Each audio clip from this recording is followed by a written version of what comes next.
녹화가 켜진 것 같은데, 이번에는 녹화가 잘 되고 있는지 처음부터 이제 확인을 오지게 하고 이제 들어가겠습니다. 이전에 이 녹화를 실수로 안 켜고 했다가 다 날려 먹었다고, 그런 이제 불상사는 이제 방지된 것 같으니까 한번 시작을 해보도록 하겠습니다. 자, 이제 오늘 제가 이제 처음 이제 찍어서 올리는 그런 해설인데, 이거를 이제 보시기 전에 그리고 이제 일단 먼저 언급할 게, 제가 오늘 탈코르셋을 좀 했죠. 예, 이게 어떻게 렌즈를 좀 사가지고 끼고 이제 좀 그래도 이제 남들한테 좀 보이는 거잖아. 그래서 이제 그래도 이제 좀 어느 정도는 좀 잘생긴 얼굴을 보이려고 노력을 해야 될 거 아니야. 근데 이제 그 렌즈도 좀 끼고 그랬어야 되는데, 제가 이제 요즘에 기부를 좀 많이 해요. 저기 업비트라고 좋은 후원 단체가 있는데, 그래가지고 이제 생활비가 부족하다 보니까 렌즈를 살 돈이 없었습니다. 그래가지고 어쩔 수 없이 이제 안경을 끼고 이렇게 약간은 좀 코르셋을 벗은 그런 이제 꾸밈 노동, 이걸 이제 그만 이제 멈춘 그런 이제 얼굴로 강의를 찍는 점 이제 양해를 좀 해주시고,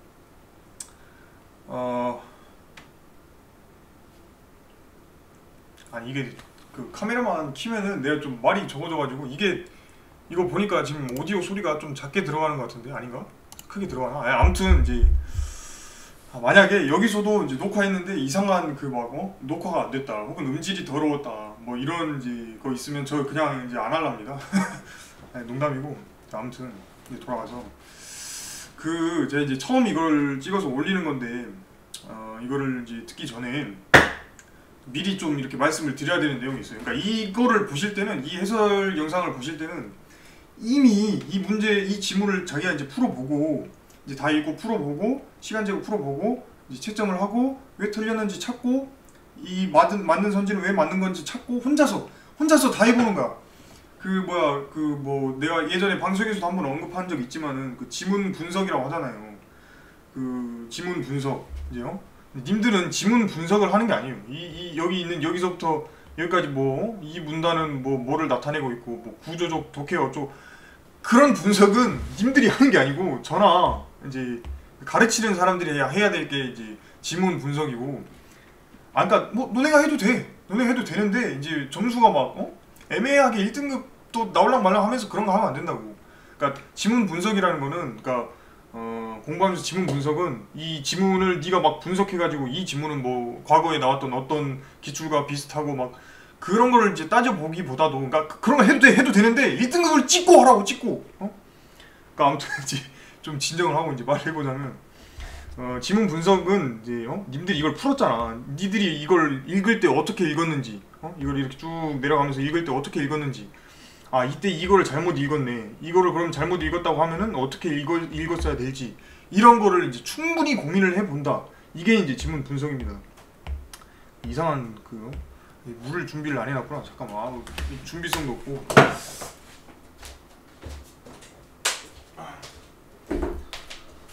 자, 아무튼 그러면은 이제 아무튼 그렇게 지문 분석 해석 본인의 공부를 다 해보고, 이제 약간 공부하다 좀 지치고 그럴 때 있잖아요. 약간 공부를 안 하기에는 좀 죄책감이 들지만, 이제 또 공부를 하려고 하면은 약간 좀 너무 하기 싫어가지고 너무 지치는 그런 상황일 때, 이제 박종현 이제 채널 들어와가지고 이걸 이제 보면 된다. 그러니까 이걸로 엄청 진지한 공부, 대충 무슨 말인지 알아. 그냥 아니, 카메라 찍고 혼자 하려니까 미치겠네.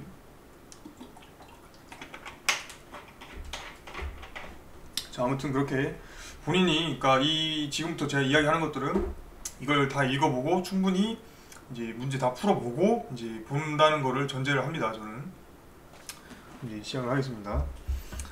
잘 나오지? 일단 이거가 이제 이 31번 문제가 이제 시대 불수능 어쩌고 이제 해가지고 난리가 났던 이제 문제예요. 그래가지고 이게 가장 이제 뭔가 학생들이 이제 내가 해설 강의를 찍는다고 하면 이거를 제일 궁금해하지 않을까 싶어가지고 이거부터 한번 해보려고 했는데, 자, 그러면은 해석을 시작을 해볼게. 근데 제가 이거 지문 읽는 거 아닙니다. 읽으면서 이거를 읽을 때 무슨 생각을 해야 됐고, 그거는 제가 이 인강으로 이렇게 가르쳐 주는 게 아니고, 옆에서 이제 좀 도와주는 거면 그걸 할 수 있는데 제가 그런 거를 할 능력은 안 되더라고요. 혼자서 많이 이제 연구를 해봤는데 어떻게 읽는지를 제가 강의를 찍어가지고 이렇게 올리는 거는 좀 불가능하더라고요. 그러니까 어떤 그런 태도 교정 이거는 제가 해드리기가 힘들다. 근데 이제 그거와 얼추 비슷한 효과를 낼 수 있는 여러 가지 팁들을 제가 그래도 풀면서 설명을 드릴 거예요. 자, 아무튼 이제 가서 그럼 이제 27번 푸는 것부터.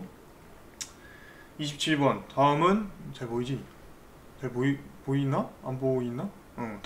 다음은 윗글을 읽은 학생의 독서 기록 중 일부이다. 윗글을 참고할 때 점검 결과로 적절하지 않은 것은 이제 이걸 읽고 학생이 독서 기록을 쓴 거죠. 읽기 계획. 일문단을 훑어보면서 뒷부분을 예측하고 질문 만들기를 한 후 글을 읽고 점검하기. 일문단 이제 여기 읽고 자기가 이제 뭐 질문을 해놓고 이제 글 다 읽은 다음에 질문에 대한 답 뭐 이런 걸 썼다 이거죠. 1번 선지 서양의 우주론의 태양 중심설과 지구 중심설의 개념이 소개되어 있을 것이다. 아 맞다 이거 이야기하기 전에 제가 여기서 문제 풀면서 해설 말고 그러니까 다른 이야기해서 미안한데 그러니까 문제 풀이 빨리 안 하고 다른 이야기 너무 많이 해서 미안한데 하긴 해야 돼. 꼭 필요한 이야기라서 그러니까 해설 말고 이렇게 주는 팁들이 있어. 그러니까 뭐 이거를 할 때 뭐 이걸 어떻게 생각했으면 좀 더 나았을 거다. 공부할 때 이걸 했으면 좀 더 나았을 거다. 이런 팁을 주는데 이런 팁들은 전부 100점을 목표하는 표본들한테만 의미가 있습니다. 그러니까 그러니까 내가 주는 팁은 뭐 예를 들어서 그러니까 어떤 팁이 있어. 그래가지고 내 팁을 알려줬어. 근데 이거를 이제 100점 목표하는 애가 쓰면은 자기의 부족한 실력을 채울 수 있어. 근데 이거를 이제 막 3등급 있는 학생이 딱 들으면은 오 이게 엄청난 스킬이구만 하고 이제 막 실무 막 이런 거 풀면서 아니 그러니까 이미 풀었던 기출 이제 풀면서 막 적용을 해봐. 그러면 당연히 먹히지. 이미 나왔던 건데. 그래가지고 적용이 되니까 이제 또 빨리 풀리고 이러니까 아니 이러면 나 이제 국어 1등급이네. 바로 평가원 이제 시험 시작하면은 쳐맞고 이제 3등급 4등급 뜨고 내년 이제 시험을 본다. 아니 그러니까 너무 비관적으로 말해서 미안한데 그러니까 어찌됐든 이거는 그 무분별하게 받아들이지 말라고. 그러니까 100점을 목표하는 표본들을 기준으로 이제 팁을 주는 거야. 아무튼 그러니까 굳이 뭐 꼭 100점을 목표하지 않더라도 도움이 될 수는 있어. 근데 적당히 걸러서 이제 잘 알아먹어야 된다고. 다시 이제 해설 쭉 가자면 서양의 우주론에 태양 중심설과 지구 중심설의 개념이 소개되어 있을 것이다. 서양의 우주론. 여기서 이제 이 지문 대충 읽으면서 그래도 이 정도는 잡을 수 있죠. 여기는 서양, 여기는 동양 그런 식으로 이제 이야기하고 있다. 그래가지고 이제 여기 서쪽이고 동쪽 재미없죠? 일단 서양의 우주론 뭐였지? 그러니까 저는 이 선지를 보고 선지 내용을 이제 지문이랑 대조해가면서 풀어야 되잖아요. 선지 내용을 빨리 까먹는 그런 그 허점이 있어요. 나중에 이제 혹시 기회가 된다면 그 허점을 어떻게 해결하는지도 알려드리겠습니다. 아무튼 태양 중심설과 지구 중심설의 개념이 소개되어 있을 것이다. 그러면은 태양 중심설이랑 지구 중심설이라는 단어를 먼저 찾아요. 그럼 이제 태양 중심설, 지구 중심설 내가 지금 이거 읽고 있는데요. 그러니까 여기 이렇게 하고 있으면 여기를 읽고 있다는 뜻이야. 쭉쭉 읽고 이제 내려가다가 쭉쭉 지구 중심설 뭐 지구의 주위를 뭐뭐 하고 이제 뭐가 회전한다는 지구 중심설. 그럼 이제 지구 중심설의 개념이 이거지. 이제 위에 있는 거. 지구 중심설의 개념은 소개됐다. 태양 중심설의 개념이 소개됐나? 쭉쭉쭉쭉쭉쭉쭉쭉 느낌이 여기서 좀 싸하네. 응? 코페르니쿠스 그러니까 한번 읽었다는 가정을 하고 있으니까 기억은 어느 정도 날 거니까. 코페르니쿠스는 태양을 우주의 중심에 고정하고 근데 뭐 정확히 우주 중심설이라는 소리를 안 했지 않나요? 이렇게 이제 말을 할 수가 있으니까 그러니까 이거를 풀 때는 그러니까 현장에서 풀고 있을 때는 이제 이게 가장 좋지. 태양 중심설, 지구 중심설 개념 소개 대충 이제 지구 중심설 이렇게 읽어 나가면서 지구 중심설 이거구나 한 다음에 태양 중심설 여기 태양이 우주의 중심에 고정 이게 이제 태양 중심설이구나 개념 다 있구나 예측과 같은 이렇게 하는 게 정답이야. 그러니까 이렇게 하는 게 현장에서는 이렇게 해야 돼요. 근데 이거는 이제 해설이고 나중에 공부를 더 하는 거니까 좀 더 확실히 하자면 지구 중심설은 여기서 이제 이야기를 했고 태양을 우주의 중심에 고정하고 그 주위를 지구를 비롯한 행성들이 공전하며 지구가 자전하는 우주 모형 이걸 이제 설명을 했잖아. 근데 이게 뭐 태양 중심설이라는 그런 이야기는 없었잖아. 그러니까 이게 이상하게 들릴 수 있는데 이런 의문을 품는 친구들이 있어요. 아니 왜? 신문에서 뭐 그런 이야기가 없었거든. 근데 이제 태양 중심설을 지구 중심설의 대안으로 제시했다. 그러니까 이 이야기들이 여기서부터 여기까지가 그 지구 중심설의 대안으로서 이제 들어온 거잖아. 근데 여기까지만 보면은 이게 뭐 대안으로 들어왔다라고 보기 힘들 수도 있어. 근데 밑으로 이제 내려가면서 더 읽어보면 여기서는 여기까지 이제 안 받아들여졌다가 여기서 이제 브라헤가 이제 적당히 이제 타협 보고 그다음에 이제 브라헤를 이제 여기 누구야 케플러가 받아들이죠. 케플러 얘가 이제 브라헤 거를 받아들여가지고 결국에는 이 태양 주위를 공전하는 행성들의 운동 법칙을 수립할 수 있었다. 그러니까 여기까지도 그냥 그렇다고 이제 넘어갈 수 있는데, 그러니까 확실하게 집어주는 그런 증거는 아닌데 여기 보면 17세기 후반에 뉴턴은 태양 중심설을 역학적으로 정당화하였다가 있어요. 그러니까 이 문장을 보고, 그러니까 제 생각이에요. 이거는 이 문장을 보고 지금까지 나왔던 이야기들, 그러니까 그 코페르니쿠스가 처음 이야기했던 태양 중심설, 그리고 브라헤가 이제 약간 애매하게 만들었던 그 이제 모형, 그 모형을 이제 거부하고 브라헤의 관측치를 그대로 가져다가 이제 태양 중심설을 다시 이제 만들었던 케플러, 이렇게 쭉 이어져 왔던 게 아까 첫 문단에서 이야기했던 지구 중심설의 대안으로서 제시된 태양 중심설이었겠구나. 이 문장을 보고 이제 최종적으로 확실하게 판단하는 게 아닌가 싶습니다. 그러니까 근데 이거는 이제 너무 이제 많이 나간 이야기고요. 그러니까 그러니까 해설 이렇게 하다 보면은, 그러니까 내가 해설하다 보면은 아니라 그 이제 나중에 지문 이제 공부하다 보면은 이런 의문들이 생길 수가 있으니까 이런 걸 하나하나 풀어주는 게 이 강의의 목적이잖아. 그러니까 약간 좀 디테일한 그런 이야기들. 그래서 이제 예측과 같으므로 일본은 삭제가 된다. 서양의 우주론의 영향으로 변화된 중국의 우주론이 소개돼. 이거 뭐 해설해야 되냐? 해야죠. 자 여기 보면은 중국에 본격 유입된 서양 과학은 어쩌고 저쩌고 서양 과학과 중국 정통 사이에 적절한 관계 맺음 어쩌고 저쩌고 쭉쭉 가면 실증적인 서양 과학을 재해석한 독창적 이론을 제시했다. 그러니까 원래 중국의 우주론이라는 것들이 있었는데 그거를 새로 이제 17세기 웅명우 방이지 뭐 이런 사람들이 또 만들고, 또 왕석천 내문정 이런 사람들이 또 만들고 이렇게 됐잖아. 그렇게 변화된 중국의 우주론 당연히 소개돼 있었죠 방금. 근데 예측과 다르다니? 정답. 이러고 이제 시험장이었으면 넘어가라. 이렇게 확실한 건 그냥 찍고 넘어가세요. 그러니까 일부러, 그러니까 아까도 이야기했지만 이 팁은 100점 목표인 표본들 기준으로 말을 하는 거예요. 그러니까 적어도 1등급인 애들, 그러니까 적어도 1등급 커트라인인 애들, 그러니까 1등급 커트라인이 그래도 되나말라 하는 애들, 그러니까 이 선지 판단하고 이렇게 문제 풀고 이렇게 넘어갈 때 있잖아. 그 넘어갈 때 그 공부 목표를 이걸 이제 빠르게 5개 선지를 더 빠르게 판단하는 걸 연습하자. 이거 아니에요. 그러니까 이것도 연습하긴 해야 되는데 그건 한계가 있다고. 뭘 확실히 해야 되냐면은, 그러니까 이번 선지를 방금 체크할 때 우리가 이제 한 머릿속에서 이 정도면 한 80% 정도는 확실하다 이런 생각이 들었으면은 그냥 넘어간다. 이런 그 어떤 그 과정이 좀 있어야 돼. 그러니까 이거를 기출 풀면서, 그러니까 저는 기출로만 하는 게 맞다고 보지만 뭐 학생들에 따라서 그 사설이나 뭐 이런 걸로도 할 수 있겠죠. 아무튼 그 이거를 확실하게 만들어 두고 그러니까 학생이 생각하는 넘어갔던 그 80% 있잖아. 머릿속에 이제 상정되어 있는 80%.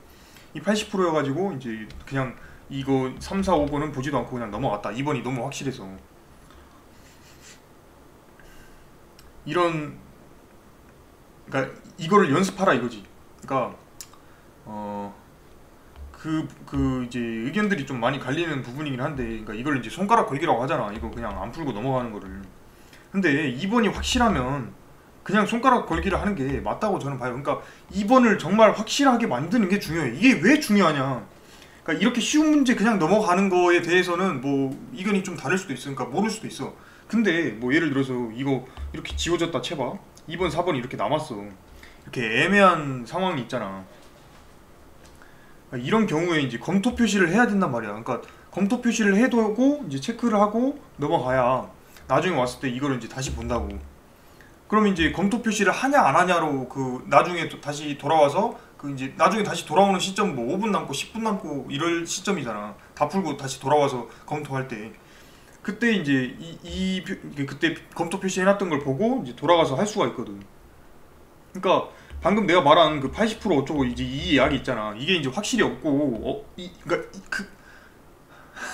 좀 진정하고, 그러니까 이 선지가 이 정도면 확실하다 해서 그냥 바로 넘어가는 그 회로, 그러니까 어느 정도 되면은 이걸 그냥 넘어간다는 그 연습이 제대로 안 돼 있으면은 이 검토 표시를 하는 데 있어서 애로사항이 생겨. 그러니까 어떤 거냐면 그러니까 님들이 피드백을 할 때, 기출 공부 피드백을 할 때 이게 있으면 안 돼. 그러니까 이거 맞았어, 이제 맞았고, 그 다음에 이제 이 문제는 틀렸는데 검토 표시가 없었다, 이런 문제가 있으면 안 돼. 이게 있는 순간부터 님들의 피드백은, 그러니까 원래 한 이 정도만 피드백 했어야 된다고 하면은 한 이렇게 늘어납니다. 그러니까 자기가 애매하면 검토 표시를 무조건 할 수 있게끔 이제 남겨놔야 돼. 그러면 이제 또 질문이 있을 수 있어. 그러면 다 검토 표시 45문제 하면 되는 거 아닌가요? 그거 다른 일 해. 이런 영상 볼 필요가 없다. 그러니까 장난이고, 아무튼 그런 이제 무지성 비판은 하지 않도록. 다음 3번. 서양에서 태양 중심설을 제기한 사람, 여기 나왔지, 뭐 코페르니쿠스. 질문의 답이 제시됨. 회통을 시도한 사람 누구일까? 이 경우에 회통이 무슨 뜻인지 아시나요? 아, 참고로 전 모릅니다. 몰라요.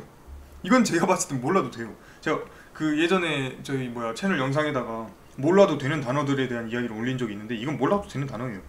그럼 이제 회통을 찾으면 돼. 쭉쭉. 응? 중국에서 서양의 우주론을 접하고라 했으니까 중국 이야기였던 여기 이 문단을 봐야겠죠? 회통.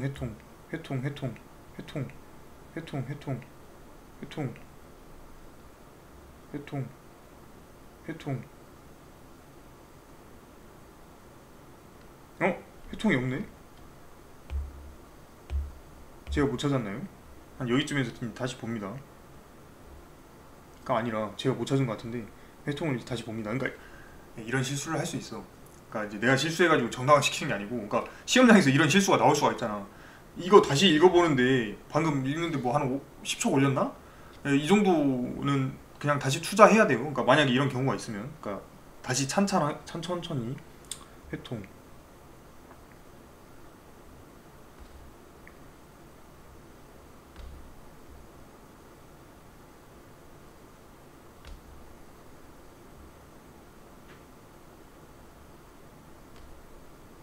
아, 여기 있습니다. 예. 여기 이제 회통이 하려는 사람이 이제 매문정이죠. 그럼 이제 매문정. 질문의 답이 제시됨. 중국의 서양의 우주론을 전파한 서양의 인물은 누구일까? 질문의 답이 언급되지 않음. 이거 이제 찾으려고 들면 오래 걸려. 그래서 이런 건 손가락 걸기 하라는 거야. 이거 이제 찾으려고 들면 오래 걸려. 왜 오래 걸릴까? 이것들은 그래도 이제 찾기가 쉬웠잖아. 서양에서 태양 중심설을 제기한 사람 찾으면 돼. 여기 이제 뒤지면서 찾으면 된다고.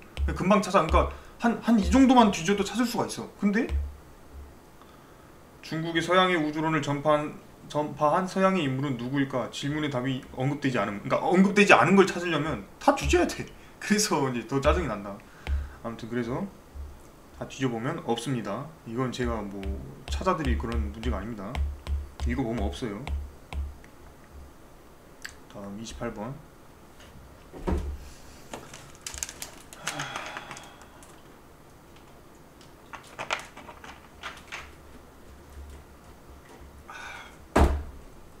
아까 제가 27번에 그 1번 풀 때 태양 중심설 개념을 그 완전히 제대로 잡는 부분에 있어서 시험장에서 풀 때랑 이렇게 확실하게 이렇게 해설하는 거랑 좀 다르다 그랬잖아. 이것도 마찬가지인데 28번에 1번. 서양과 중국에서는 모두 우주론을 정립하는 과정에서 형이상학적 사고에 대한 재검토가 이루어졌다. 그러니까 이거는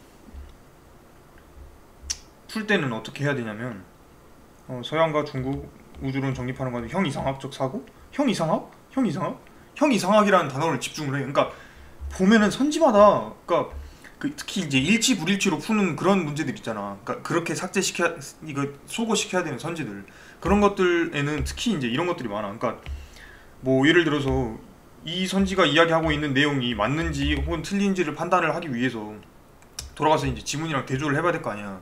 근데 뭐 예를 들어서 서양과 중국에서는 이라고 했으니까 지문에서 서양과 중국을 언급하는 부분을 다 찾아보자. 이러면 무지성 3등급. 응? 이러면 안 되고. 아니 왜 안 될까? 왜 안 될까?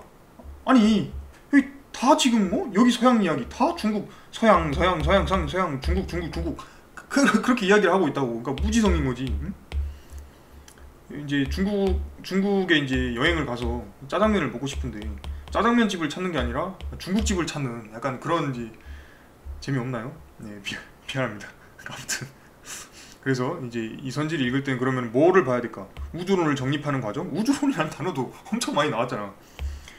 형이상학적 사고 이거 해야 돼. 근데 또 여기서 이제 이런 이제 태클을 걸 수가 있어. 그러면 모든 선지 이제 뭐 그냥 문제 풀 때 형이상학이라는 단어 나오면 그렇게 해야 되나요? 아니야, 아니라고. 예를 들어서 이제 어떤 지문 막 철학 제재 지문이 나왔어. 그래서 이제 그러니까 이제 1문단에서는 뭐 형이상학적 사고는 이러한 거다. 그리고 나서 이제 두 번째 문단에서는 형이하학적 사고는 이거 한 거다. 이렇게 설명이 돼 있어. 그리고 나서 이제 문제 선지에 형이상학적 어쩌고 저쩌고 이렇게 돼 있어. 이런 경우에는 형이상학적이라는 단어를 이제 이 지문에서 찾아가지고 대조하겠다 이 생각을 하면 여기도 있을 거고 여기도 있을 거고 여기도 있을 거고 다 있을 거 아니야. 내가 지금 무슨 이야기 하는지 알지? 그러니까 일치 불일치 대조를 할 때 쉽게 하기 위한 그 어떤 단어를 찝어가지고 이 단어를 빨리 지문에서 찾아야 될까 이걸 연습을 하셔야 된다. 이거는 기출풀이 짬을 통해서 이제 짬에서 나오는 바이브예요. 그러니까 그 국어 어떤 그 스킬이나 스킬이라기보다도 그냥 푸는 실력들 중에 짬에서 나오는 바이브가 있고 그냥 실수를 교정하는 것 뿐인 그런 정도인 게 있어요. 이게 두 개가 달라. 근데 이거는 짬에서 나오는 바이브야. 짬을 좀 키워야 돼 이건. 물론 이제 그런 짬을 태어날 때부터 가지고 이제 태어나는 분들도 있습니다. 솔직히 말하면 내가 그래. 아니 난 좀 잘했어 옛날. 그러니까 나도 근데 멍청아 아니까 몰라 그냥. 내 영상인데 내 자랑 좀 하자. 그래서 이제 어쨌든 그러니까 풀 때는 형이상학적 사고라는 단어를 바로 이제 찾아야 돼. 형이상학적 사고, 형이상학적 문제는 별 관심이 없었다. 근데 여기 뭐 없는 것 같아. 그러니까 딱 봐봤는데 형이상학적 사고에 대한 재검토? 그것이 이렇게 형이상학적 문제? 그러니까 여기서 추론으로 넘어가도 되는데, 그러니까 그거는 여기서 추론으로 넘어가서 푸는 풀이를 먼저 보여드릴게요. 그 이제 형이상학적 문제라고 그랬잖아. 그럼 이제 코페르니쿠스는 뭐뭐뭐뭐 했는데 이게 이렇게 형이상학적 문제에는 별 관심이 없었다 그랬잖아. 그럼 이제 코페르니쿠스가 이야기한 게 뭐였냐? 이 태양 중심설이었잖아. 여기 지금 뭐 태양을 어쩌고 저쩌고 하는 우주 모형. 이걸 이제 말을 했는데 이 칠딱 새끼들 아리스토텔레스의 형이상학을 고수하는 다수 지식인과 종교 지도자 이 새끼들이 이제 받아들이지를 않았지. 그러니까 받아들이지 않은 이게 이제 형이상학적 문제인 거야. 보면은 뭐 이분법적 구도를 무너뜨리고 어쩌고 저쩌고 이 나와 있잖아. 이해되시나? 그래서